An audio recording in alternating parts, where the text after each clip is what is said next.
You need. Okay. We are live. Welcome back to Senate Education. Ms. Waite, am I pronouncing it correctly? Correct. Great, thanks. Sorry, we're a little delayed. That's okay. It's a lively committee with lots of good questions. I'm sure we'll have the same for you. Great. Thanks for coming in. We know a little bit about you from Senator Gulick, who told us that you were at Stern at one point. If you could just give us a little bit of background, introduce yourself, Sure. and then share your testimony. We're thrilled that you're here. Yes. Yes, I am in private practice now as an educational diagnostician for Kingfisher Learning. My coworker Melissa and I do evaluations for children. We get contracts from school districts to do evaluations of children to sort out if they have learning disabilities. And if so, what to do about them, how to help the schools meet their needs. And I also tutor children privately. And I started doing that in 2020 when I left the Stern Center during the pandemic. So up until the pandemic, I was with the Stern Center for 23 years, doing the same thing I am now, evaluations, teaching kids privately. I was also the director of the instruction program there. I was the director of the evaluation program there at various times. And I was the director of professional learning. So helping organize workshops for teachers who would take our courses to more effectively meet the needs of all students so that not everybody has to pay for private services at the Stern Center. Have a master's degree in education from St. Michael's College. That sounds great. No, whatever you'd like us to know. Yeah, Okay. Yeah. Love playing tennis with Martine. Okay. So yes. Yeah, that's Martine, a good question. Is she any good? Better when she's not here so much at practice.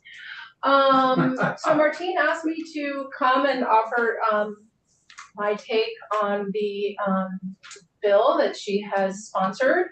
So I agreed to do that. I did write my remarks so that I wouldn't get too off topic. She did ask me to share, an anecdote if possible. So I didn't. We have that testimony, sir. Yep, I will be reading from that. It will be quick. And I'll share a little anecdote at the end. When I was writing these remarks at 11 o'clock last night, I couldn't sort of narrow down land on one particular story, but I was meeting with some parents this morning from Montpelier, actually. So I'll share some insights from local parents at the end. So again, my name is Stephanie Waite, and I'm an educator in private practice since 2020, doing comprehensive evaluations, tutoring children who struggle with reading and written language. Prior to the pandemic, I worked for 23 years at the Stern Center, a nonprofit education organization that provides direct services to students and delivers evidence-based professional development for teachers. I believe that the bill sponsored by Senator Gulick has the potential to improve reading outcomes for all Vermont children. It may also validate what many Vermont teachers know to be true, that the most effective way to establish strong reading skills in the early grades is to build on the skills most children bring with them to kindergarten, oral language, and to link those skills explicitly to print. The most effective way to do this is to deliver evidence-based teaching strategies to all children beginning in kindergarten, and to use universal screening to identify which children are at risk for difficulties with the foundational skills required for reading. I believe it's time for Vermont to join the 41 other states who have laws requiring universal screening in the earliest grades.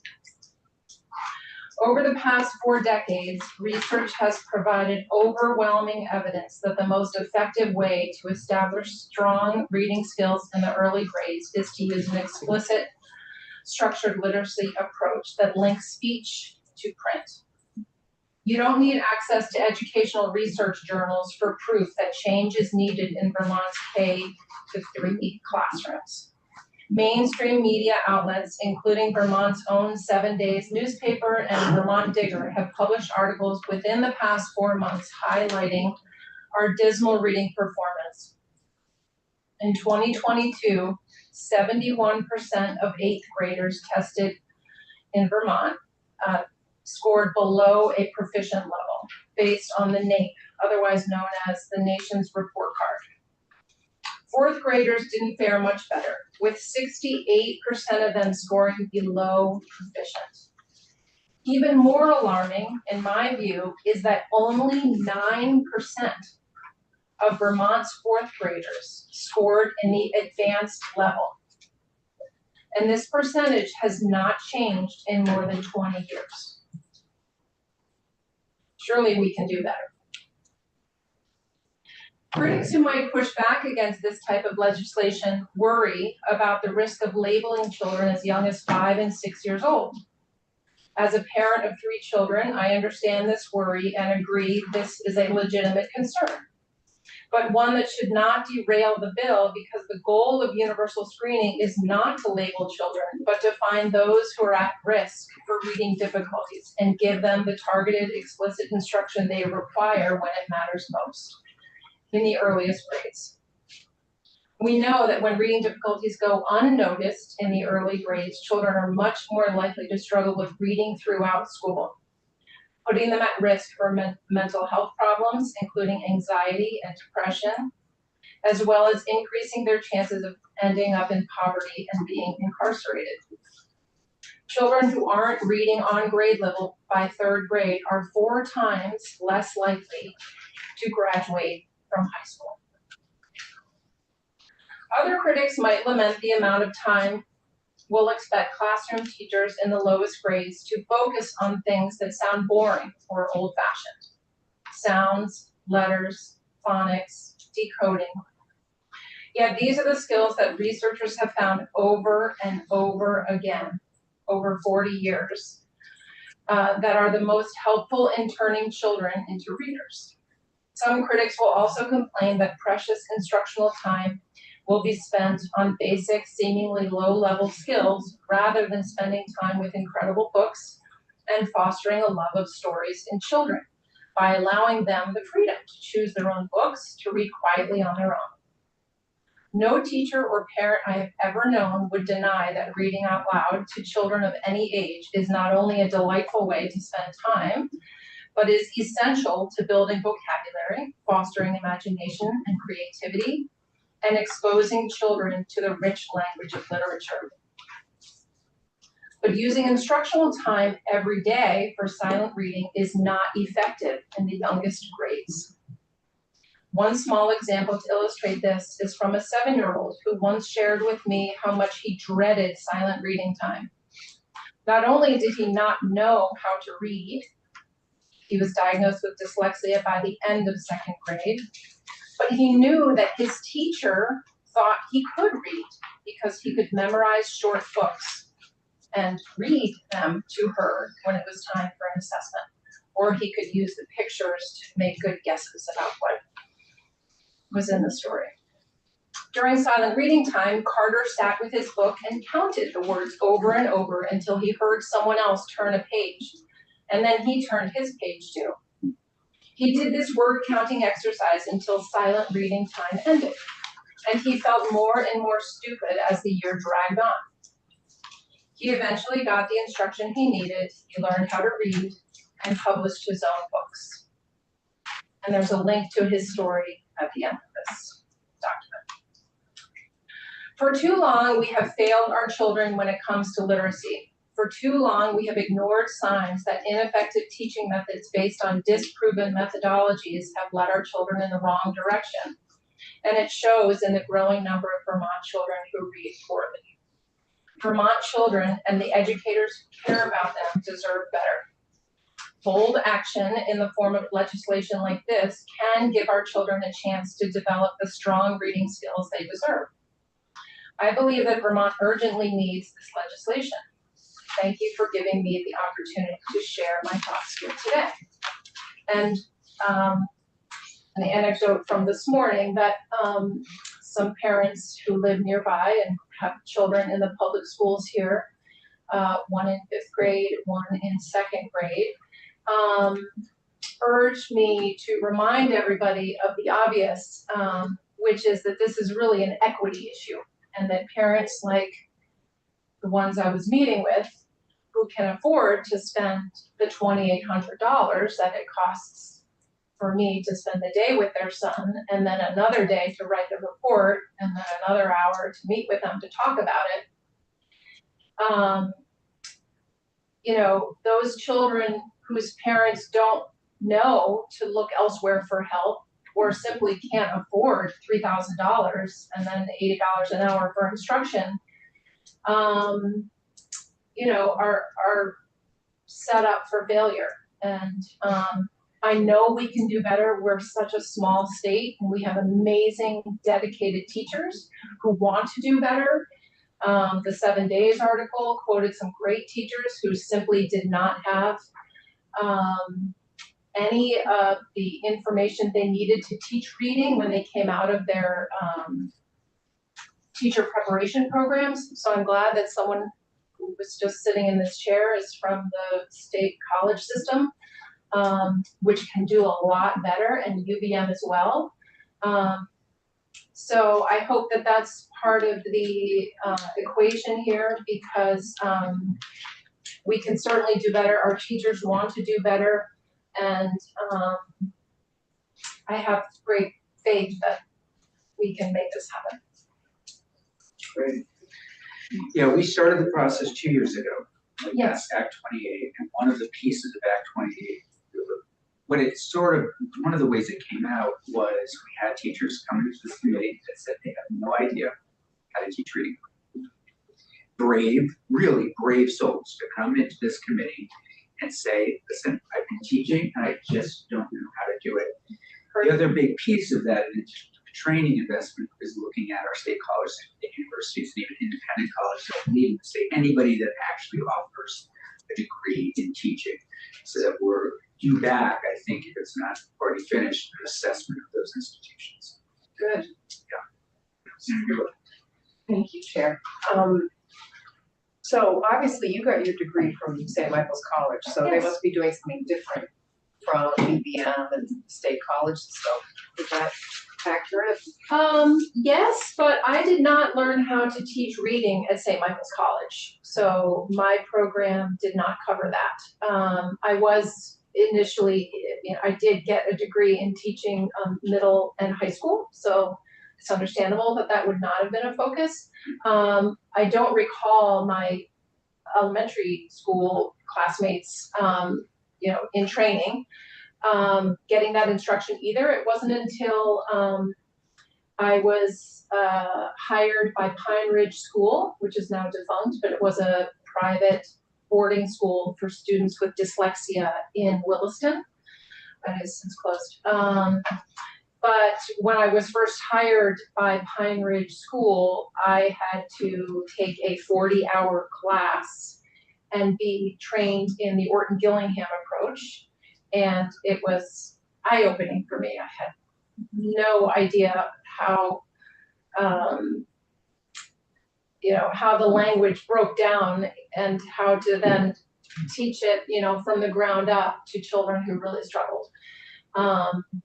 And of course, after working at the Stern Center, I mean, that's partly why I was hired by the Stern Center, because I was trained in those methods. So that was an easy transition. But you know, the training programs offered by places like the Stern Center focus, you know, exclusively on structured literacy that is proven to be effective.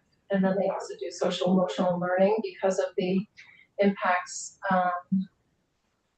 on children's social emotional well-being after suffering with the inability to read for a long time. Well, I think one of the, Senator Gillick and I talked about this one afternoon, there was sort of an off-the-cuff comment at one point in the hall or somewhere about that this in some ways would sort of force teachers to teach in a certain way, and that was their concern. Does that make sense? Can you say something? Oh, we have some of those folks who are concerned coming in. Of course, this week, but of can you help course. us with that? Yeah, well, That's a good thing. nobody likes being told what to do. Right. Right? Right. And teachers are no different. Yeah.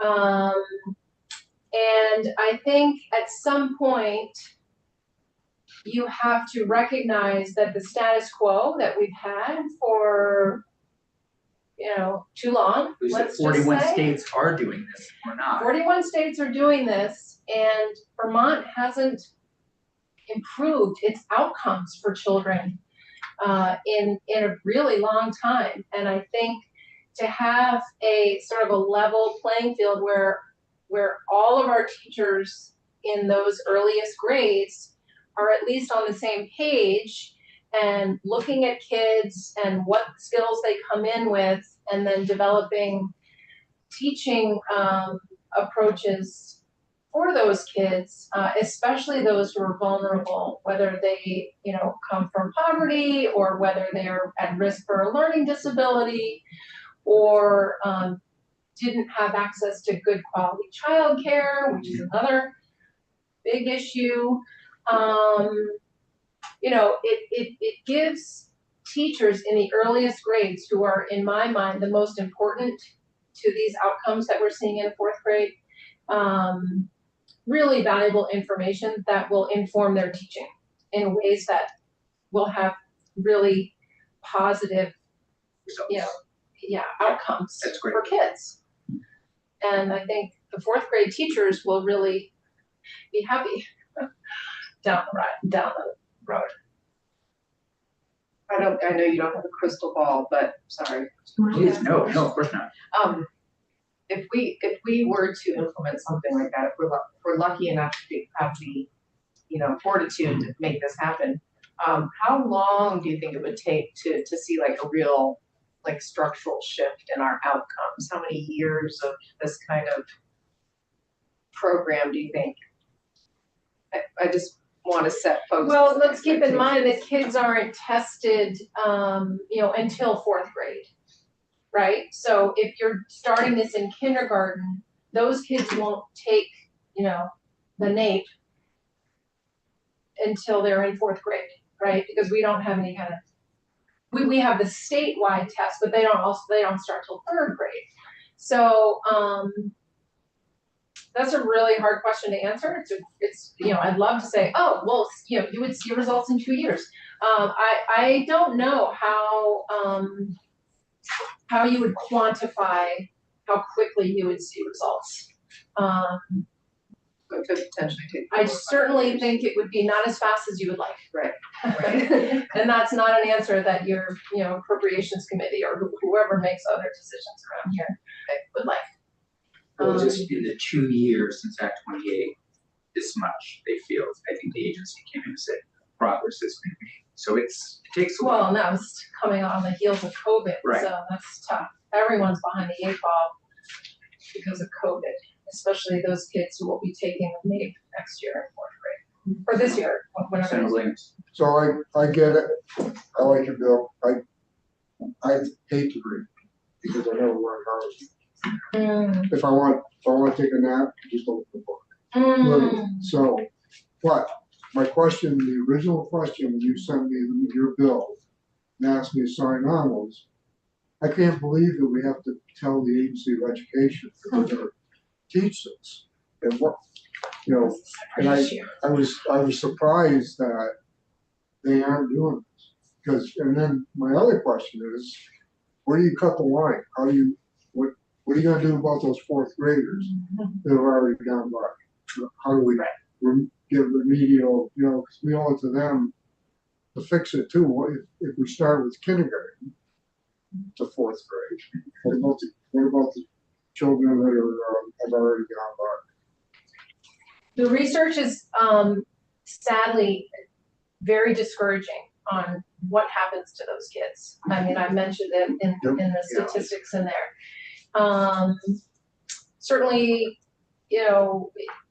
they can be taught to read. They need the same kinds of things that I talked about. They need the language broken down and shown how words get busted up into syllables, and those syllables are comprised of sounds, and they can be pulled apart and put back together. And our 26 letters of the alphabet, have about 42 to 46 sounds, depending on what linguist you We used, believe. when I went to school, we took Latin, so we Yeah, understood very good, where the meaning was derived from words. very good. Yeah, that's So, still taught in yeah, high schools, yeah. yeah, So, very helpful. so could we do that? I mean, and what about, Require Latin? no, can we set policy for the AOE? If this bill passes, they'll be directed to do it. Who's gonna take care of paying for the children that have already surpassed fourth grade? It's a great Is question. that gonna be figured into the budget? It's a It's great just, question. Yeah, it's a great. we owe it. Absolutely. And there are, I'm sure you all in your communities do have some adult literacy programs.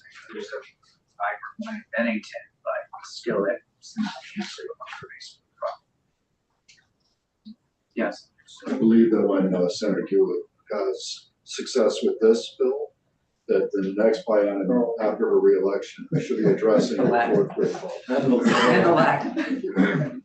Sorry. Thank you, Senator Weeks. I appreciate that. That's one thing at a time. Thank you very much. Thanks for coming in. Good to see you. Have a safe drive north. I suspect. Thank you. Be careful. Yeah, please be careful. Yeah, take some cookies, please. No, take more than one. Oh. Great. Committee, anything else? I know in our folders, we did receive an email, I don't remember who it was from. They did forward the donations report card. And I know Ms. Wade just referenced it as well. And this was in response to the governor's comment during his address that we're in the middle. So local constituent, I believe it's possible, Syndamore? Cynthia, it's possible one of her children actually may have sent this to us. Maybe it's her husband, yeah, so we're going to adjourn. We have people that I know have some bit of a drive.